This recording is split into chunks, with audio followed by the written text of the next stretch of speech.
Ladies and gentlemen, hey, hi, how you doing? Welcome back to the channel. Thank you so much for stopping by. The Battlefield developers have recently detailed more about their approach to Battlefield 6 here. They were actually directly asked about their game versus Call of Duty, which obviously has been a very hot topic in the community as of late, the FPS genre. You've got Call of Duty in a really rough state. The player base is not super thrilled. And then you got Battlefield going, hey guys, we know you guys aren't happy over there. So it's been pitted against each other pretty heavily already this year, and it's only going to become more competitive as we get the betas for both of these games in the coming weeks and months. But the devs have directly responded to that, and one of the hottest topics within the Battlefield community so far with Battlefield 6 is their approach to content, cosmetics. Are we going for realism, military based, or are we going to go the Call of Duty route, the Call of Fortnite route, and have crazy skins, flashy, ridiculous stuff in game? What are the devs' thoughts there? So we actually have some pretty cool responses. First up, though, we do have one bit of pretty interesting news that is going to directly correlate to some of the content that we end up getting in the game, because Charlie Intel reports saying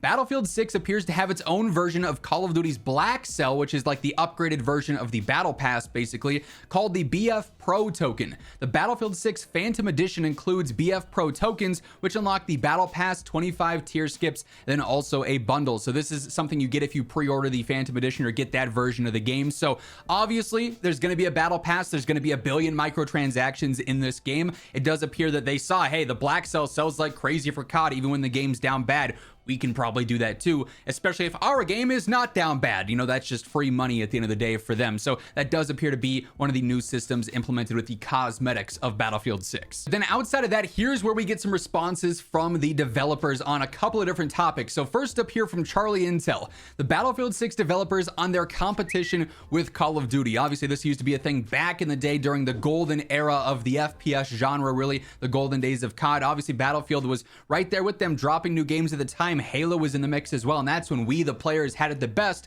because there was that competition between all these developers, between all these publishers and all these games, that they had to make the better game so that players would flock to them, and that led to the better experience for us. We haven't had that in some time, but here's what the Battlefield developers said about this competition. We are clearly super excited about Battlefield 6. We believe our game is unique. There's something about it you can't get in any other game. That large-scale destruction, the gunplay, the customization, the visuals, the audio, they take it to a different level, and especially from what we've seen so far, it's on that other level. Our focus is on delivering the best Battlefield game we can, a game our old school hardcore fans would love, which is an interesting stance because this game definitely plays into some Battlefield 3, Battlefield 4 stuff, which the community really wanted back.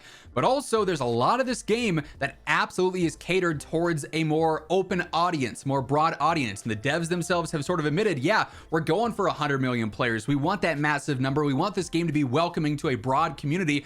Call of Duty players is absolutely a large target in their crosshair of who they're trying to cater this game around. And you saw it from the reveal event. How many Call of Duty creators that are almost Call of Duty exclusive are there outside of massive names that of course cover multiple games, whether it's Nadeshot, Tim, Courage, whoever, right? But there were so many COD oriented creators there. They're clearly trying to go into that community and say, hey, this game is a little bit of what you guys are asking for, a little bit of what our classic fans love, a lot of what you know from Battlefield.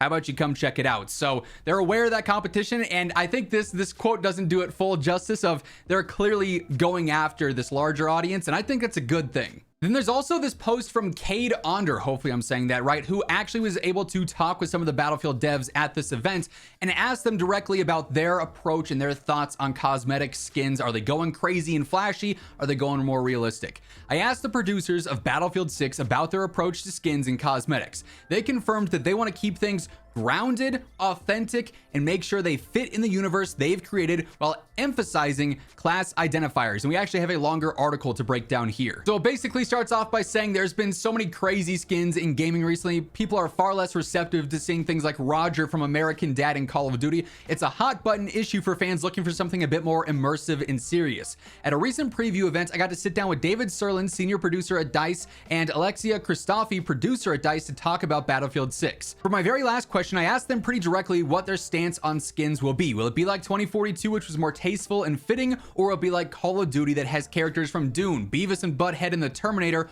all running around? According to them, they want to make sure the game feels grounded and authentic. What I will say is what's really important to us is that things feel grounded. We want people to express themselves and have cool skins and peacock in a way like, I look pretty cool and I have this great weapon skin, said Christofty, but we want it to feel authentic to the franchise. That's the approach we're thinking. So what I get right away from that is that they're not trying to go overboard on super crazy, ridiculous, flashy looking skins, right? It's going to be more grounded. There will be some that maybe are a bit more extravagant by realistic military means, but it's not going to be what we're seeing in Call of Fortnite at this moment, where there's a billion crossovers and things are getting pretty ridiculous.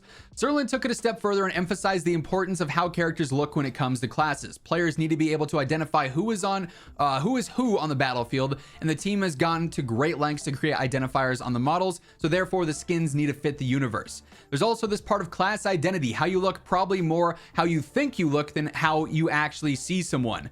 We have this shoulder identifier for classes, like with Recon, it's 3 antennas near the shoulder, similar to Battlefield 3. He continued to say certain aspects of different classes aren't allowed to be interchangeable to avoid confusion, so you're not going to be worried about, oh, hey, is this Terminator skin on my team or are they on the enemy team? Because I'm also using a Terminator skin, right? Crazy things like that. For example, there's a ghillie material on the Recon skins. They're not used on the other classes to emphasize the differences. So the skins themselves actually have unique properties depending on which class they're a part of, which is pretty cool. There are some rules there, but it's also looser rules than it's always going to look like this, but it needs to feel like it fits in the universe, because part of why I think we're getting good feedback here is because it feels like 3 and 4 in a sense where it fits. I think that's really important. And Charlie Intel does also mention a little quote as well, saying Battlefield developers, when asked about skins and cosmetics for Battlefield 6, the thing we can say, we are a military shooter in modern times. So they're definitely playing into the realism, the military-based skins, the military-based cosmetics, being rooted in that and catering to that rather than trying to go more crazy, more outlandish like what we've seen in Call of Duty, which was trying to be Fortnite, or is trying to be Fortnite, it feels like, right? So I think that's good news here. If you're into that, they're really going to cater to you here. If you like the flashier stuff, I'm sure there will be some skins that are more fun, if you will, but they're not going to be as absurd as Beavis and Butthead or the Terminator or Sharks, like what we've got in Call of Duty as it stands. But cool to see the direct stances from the developers on a handful of these topics here. That is going to wrap things up for this video, though. If you guys enjoyed it, a like rating is always seriously appreciated. It really helps grow the channel, and share the video around to new viewers. And if you happen to be one of those new viewers, we should change that. Feel free to hit that subscribe button, turn on those post notifications, help me get one step closer to reaching 1 million subs. But once again, thank you so much for tuning in, and until next time, take it easy, have an awesome rest of your day, and I'll catch you later. Peace out.